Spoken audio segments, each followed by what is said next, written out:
For 2,000 years, everyone agreed on the story. A cobra, hidden in a basket of figs. A romantic death for a legendary queen. It's a beautiful story. It's almost certainly false. This is what actually happened, and why it was far more frightening than any snake. 3 days earlier, Alexandria. The last queen of Egypt stood in her mausoleum and watched Rome arrive. Her lover, Mark Antony, was dead. He had fallen on his own sword that morning, believing she was already gone. He had died for nothing. She was still alive.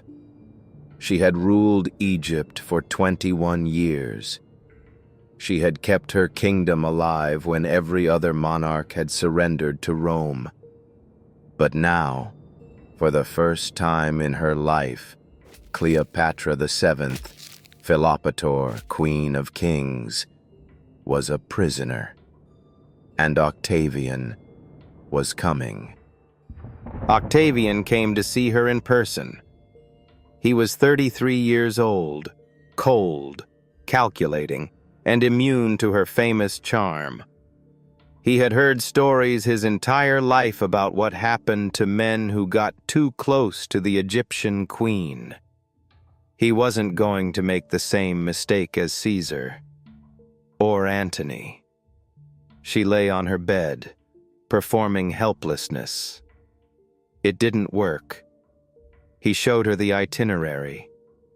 Rome, chains, the triumph, her children, walking in defeat before a Roman crowd. For the first time, something crossed her face that was not calculation. She asked permission to visit Antony's tomb, a final goodbye. He granted it. He thought he had won. Now, here's what the Roman sources conveniently left out. That night, alone except for her 2 handmaidens, Cleopatra made a decision. Not a decision of despair. A decision of absolute, cold strategy. She had spent her entire life playing the long game. She saw clearly. If she went to Rome, she would die as a trophy. Her children would grow up as Roman hostages. Egypt would become a province. But if she chose the moment and the manner of her death, everything changed. Octavian would be denied his greatest prize.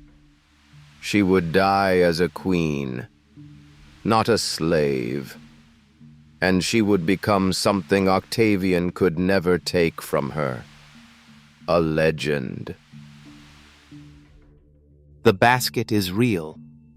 What was in it? That's where the story changes. The official story says, a cobra, an asp, symbol of Ra, symbol of Egyptian royalty. A bite from one means divine death. A queen's death. Charmian and Iris had served her since childhood. They had chosen to die with her, rather than be taken as Roman slaves. That loyalty, that love, was not in the history books. It was between them.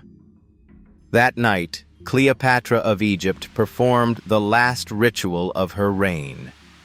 She dressed herself in the full regalia of the pharaohs. She was 39 years old. And for the first time in months, she looked like herself. She and her servants ate together. The last supper of the last queen of Egypt. Then Cleopatra sat down, not on her bed, on her throne. Outside, Rome waited. The greatest empire on earth had surrounded this single room. And inside, The queen of that room arranged the matter of her exit. At dawn, Octavian received a letter.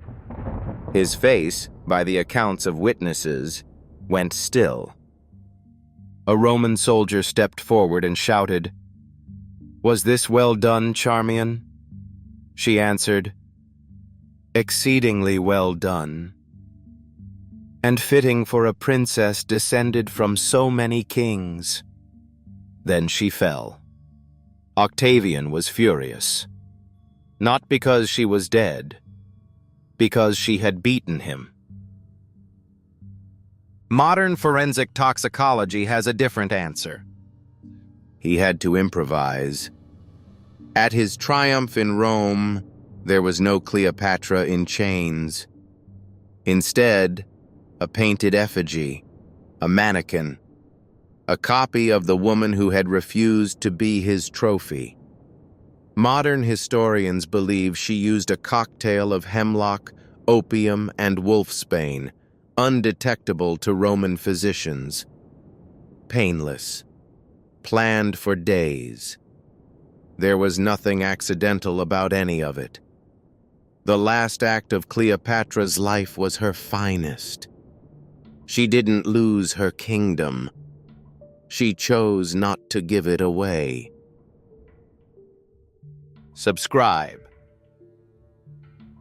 because the next story is even more shocking than this one.